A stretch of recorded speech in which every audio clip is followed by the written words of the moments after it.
Hey, welcome back to the Healthy Living Scottsdale podcast. I'm your host, Coach Zach. I am here with Coach Caden and Coach JC, and today we are talking about progressive overload. If you don't know what that means, you will hear shortly.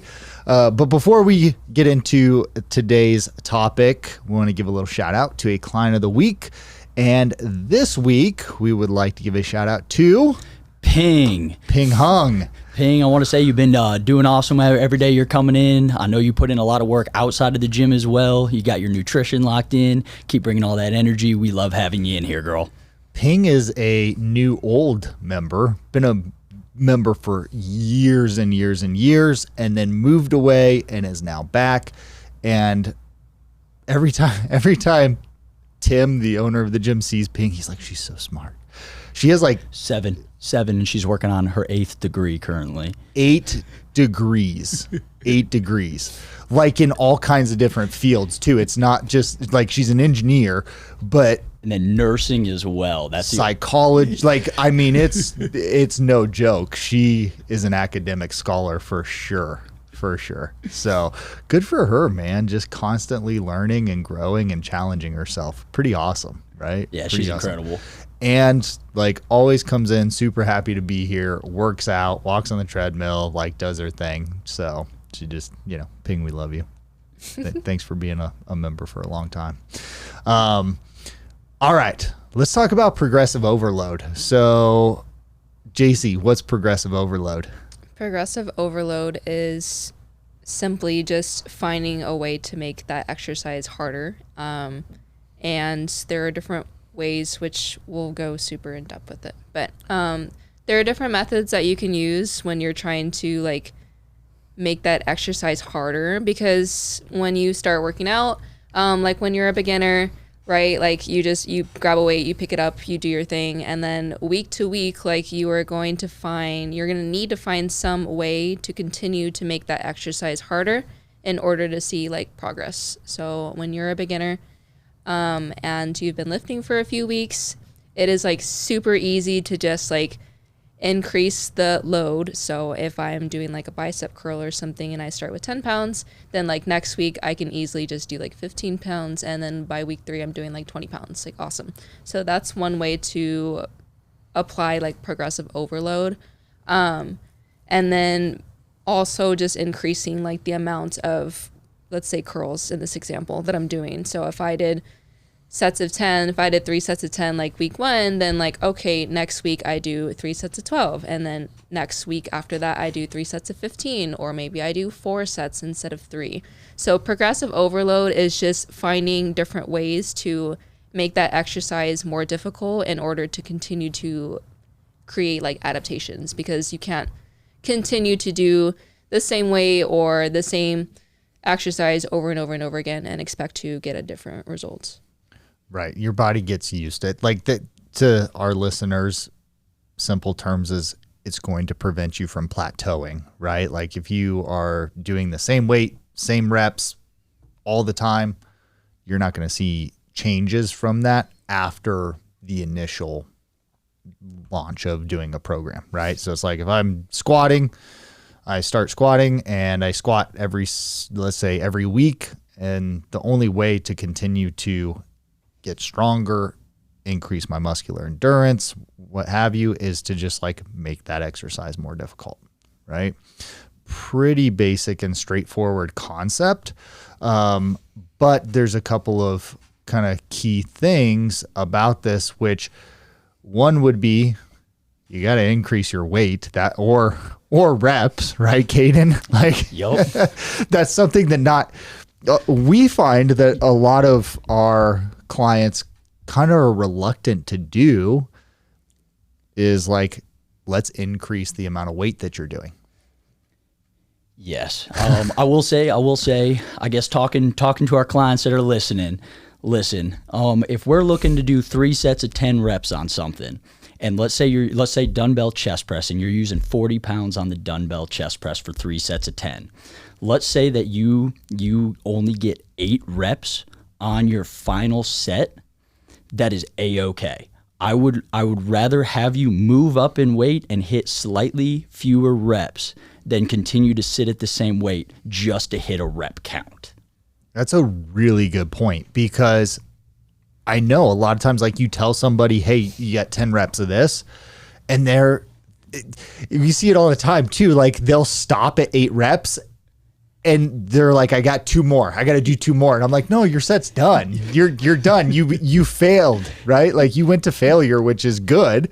That's how you are going to get stronger. But like, you're done. You don't have to like rest for the next 20 seconds just so you can do those 2 extra reps. Correct. And then talking on the counter of that as well, let's say you're working at that same 40 pounds, and let's say you get to that 3rd set and you just hit 10 reps. Let's say you have 2-3 reps left in the tank.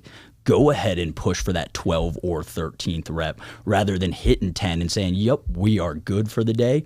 Go ahead and push yourself, because that's going to be where you cause enough muscular breakdown to cause the adaptation for growth. Well, that's what JC was saying, is like, you can either increase your weight or you could increase the amount of reps that you're going to be doing. But typically, there's kind of this inverse scale. So it's like, the more weight you do, the less reps you will probably be able to do. And then the less weight you do, the more reps you should be able to do. We change our phases of training every couple of weeks. And how often do you guys see somebody just, if we're doing like a strength phase, which is like 6 reps, 5-6 reps, and then we're doing an endurance phase where it's like 20 reps, how often do you see people grab the same right? So it's like, that's kind of defeating the purpose, right? So I would say that maybe a concern that people have is, like, they understand that they should increase their weight, but they're concerned about getting injured, right? Like, that could be a concern. Is like, hey, if I go up past this certain amount, I'm at higher risk of getting injured. Like, JC, is there anything to that? Should they be concerned? What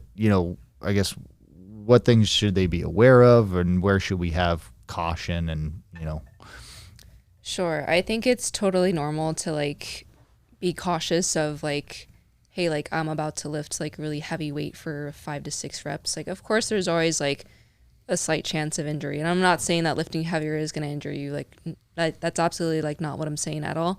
I'm saying it's good to be aware of it, but I think if you're that person in that scenario that maybe has an injury or is like really afraid of like going up in weight, there are still other ways that we can like make the exercise like more difficult. Like, tempo is something that like we both use a ton, like with our clients, like especially for those that like will just kind of like get through it as quickly as they can. Like, just like, hey, if you tell someone to squat, be like, hey, I want you to count to like 3 to 5 seconds, like on the way down. Like, I guarantee you, like, that'll make the exercise significantly more difficult without having to increase the weight.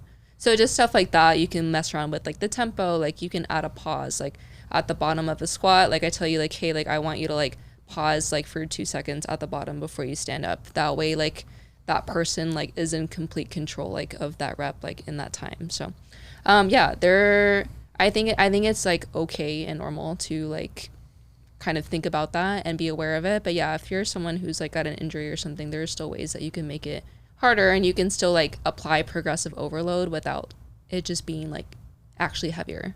Right. And that's kind of like how we are coaching belief, right? As we kind of prioritize things in this order: form first, tempo, and then weight. Right. And so number 1 is the thing that we're always checking before we would ever progress, like the difficulty of an exercise, is like, hey, how's your form? Is your form good? If not, we either need to make the exercise easier, right? And where it requires less demand on maybe your stability or something, so that you can do it safely. If your form's good, we could either increase the difficulty where there's more demand on your ability to perform the exercise.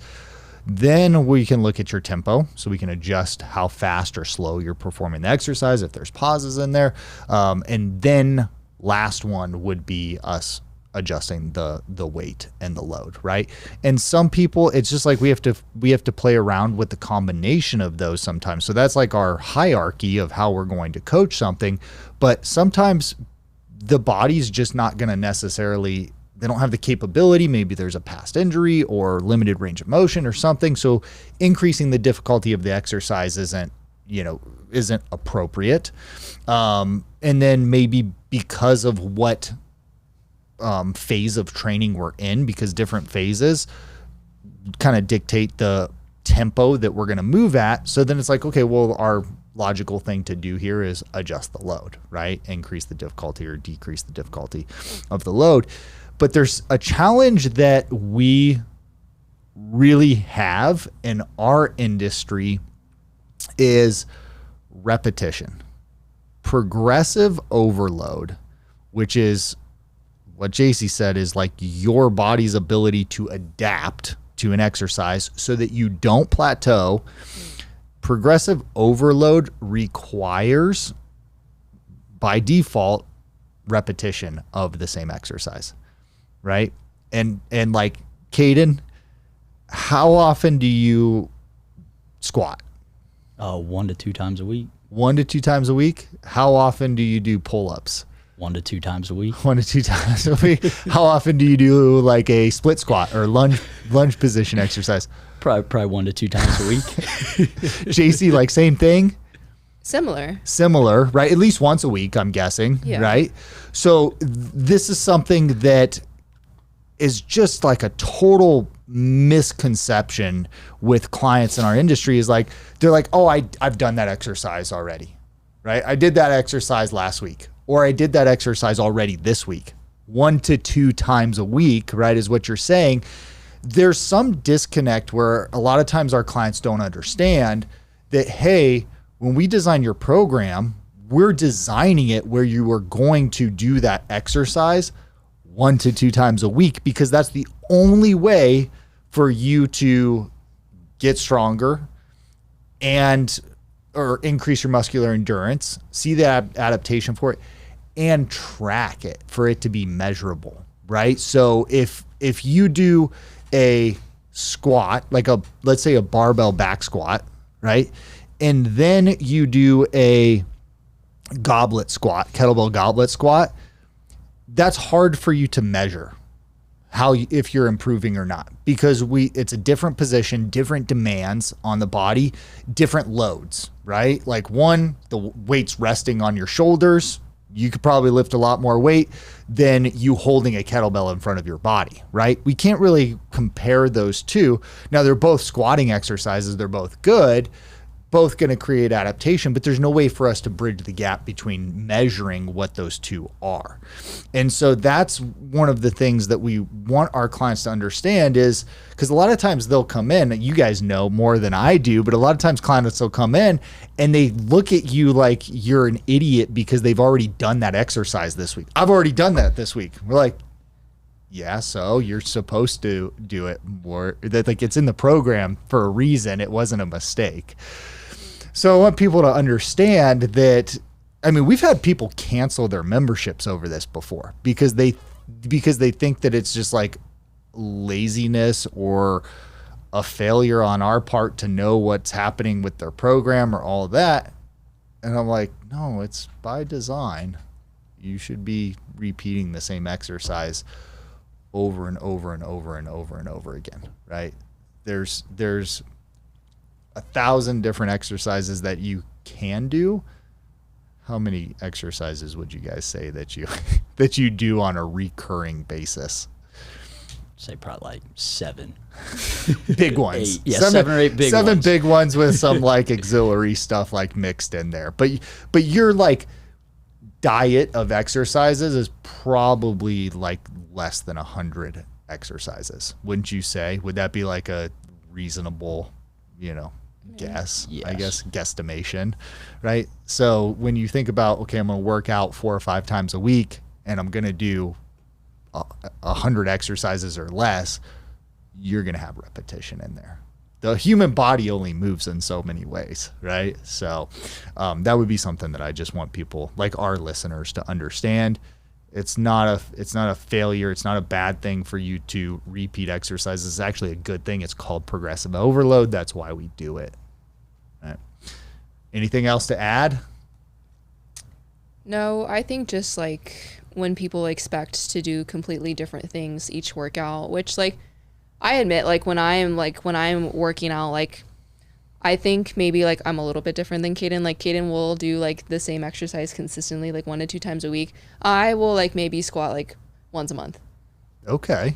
You got it spaced out a little bit. Yeah, a little bit. I mean, I am like hitting multiple movements like week to week, but I wouldn't even say that I'm doing the exact same movements 1 or 2 times a week, like every week to week. I think just I think it's okay sometimes to just kind of like go off script sometimes, or just like for the sake of like not feeling like stagnant, like, hey, I'm kind of bored, I want to try something different. And I'm not saying like to completely change your workout like week to week, because like we just discussed, like then you are never going to see progress, because with each new exercise that you're giving yourself, like there's always just going to be some kind of learning effect that, you know, you get good at that exercise for a week, and then all of a sudden now you're training yourself to do something completely different, and then you just kind of like go through this learning effect like week to week to week. So then you'll never see progress. But I think it is also important to be like, hey, like sometimes it is okay to just kind of like throw in something different like every once in a while, just to prevent like boredom. That person being bored. Yeah. And that's really kind of what we try to do on like our Wednesdays and Saturdays, where we're doing like more of a metabolic workout too, is like it's kind of more of a free for all, where we've got the framework for your program that's like set, organized, scientifically correct, and then we've got some leeway there to throw some exciting things in, some different things, something that's outside the box, so that you don't get bored, right? You got something to just kind of like fire you up and break up the monotony of just like the training, right? So that's a really good point. All right, guys, that's all we got for you this week. Don't be afraid to repeat exercises, and we'll be back next week with more great stuff. Thank you so much for listening to the Healthy Living Scottsdale podcast. Do you have a question that you'd like for us to answer live on the podcast? If so, all you need to do is head over to the Apple Podcast app on your iPhone and do 3 simple things. First, leave us a rating and review telling me what you think of the podcast. In that review, ask anything you want related to health, fitness, or nutrition. And if you want a shout out, leave us your Instagram handle or name. That's all you have to do. Then listen to hear your questions answered live on the next Q&A episode.